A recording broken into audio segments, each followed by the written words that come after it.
What is up, Cleveland Browns fans? It's your old friend IndyCar Timm here with the Cleveland Browns Daily Blitz. Giants lost post-game kind of edition. Wanted to talk a little bit about the injuries that are killing the Browns right now and killing quarterback Deshaun Watson. Welcome into FanStream Sports. I am IndyCar Timm. FanStreamSports.com, the FanStream Sports mobile app, as well as the FanStream Sports YouTube channel, FanStream Sports TV, all of the FanStream Sports stuff. We appreciate you guys very much joining the program. Make sure you give us a like on the YouTube, or if you are listening to the recorded podcast, subscribe to us on your favorite podcast app, wherever that is. We are in the air and everywhere, all over the planet, talking Browns, talking AFC North, talking NFL with you guys.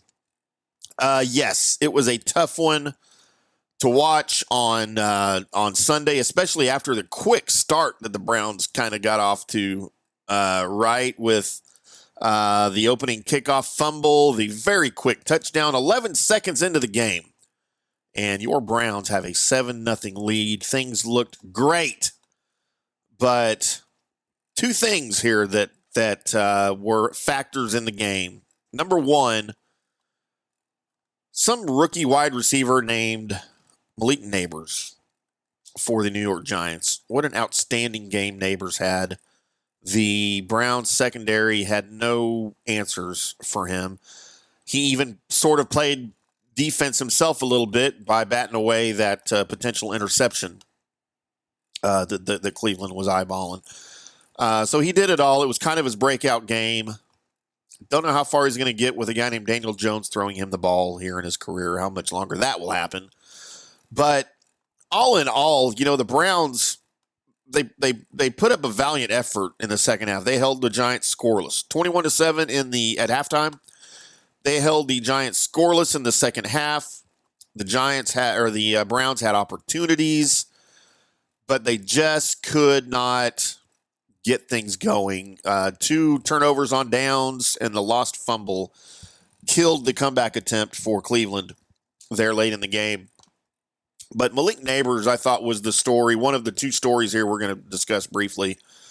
Malik Neighbors, I thought, was just all of the Giants' offense, right? Obviously Daniel Jones isn't going to – he's not going to beat you himself.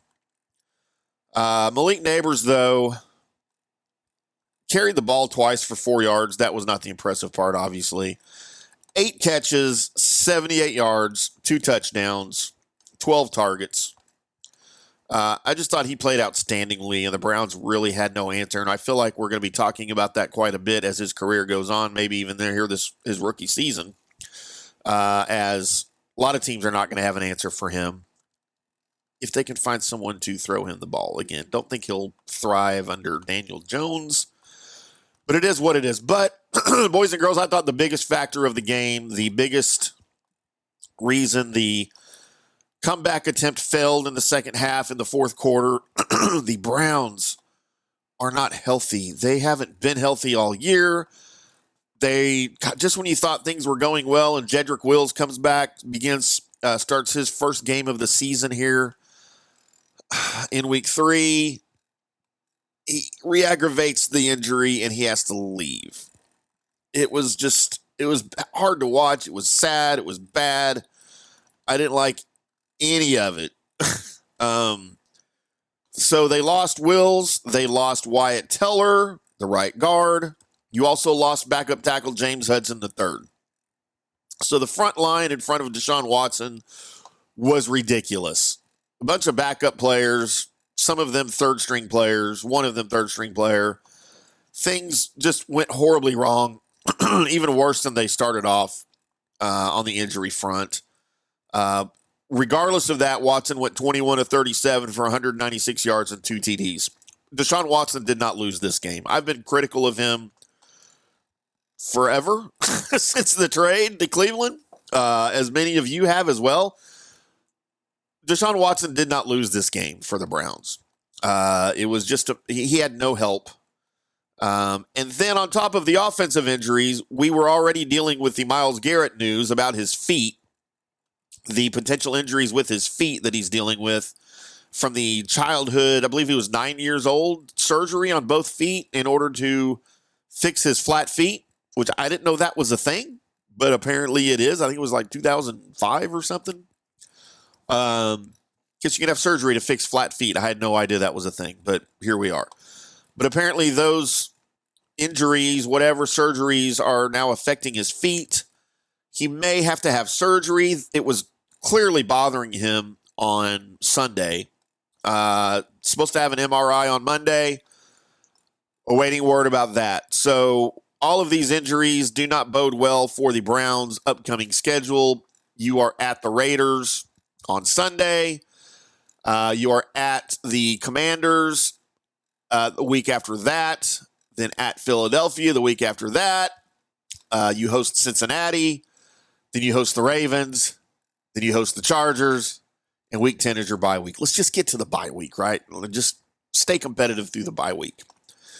And that's really all you can do here. I don't know really how else to put it. All three linemen are going to have imaging tests.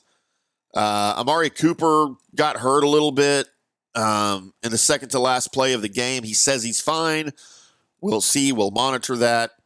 But, man, just horrible injury bugs striking the Browns as they've been dealing with injuries all offseason, all season. And it doesn't appear to be getting any better. But it is what it is. The Browns are 1-2. 0-2 at home, by the way, in the newly renamed Huntington Bank Field. Is that a curse? Let's not talk about curses in the Browns right now, please.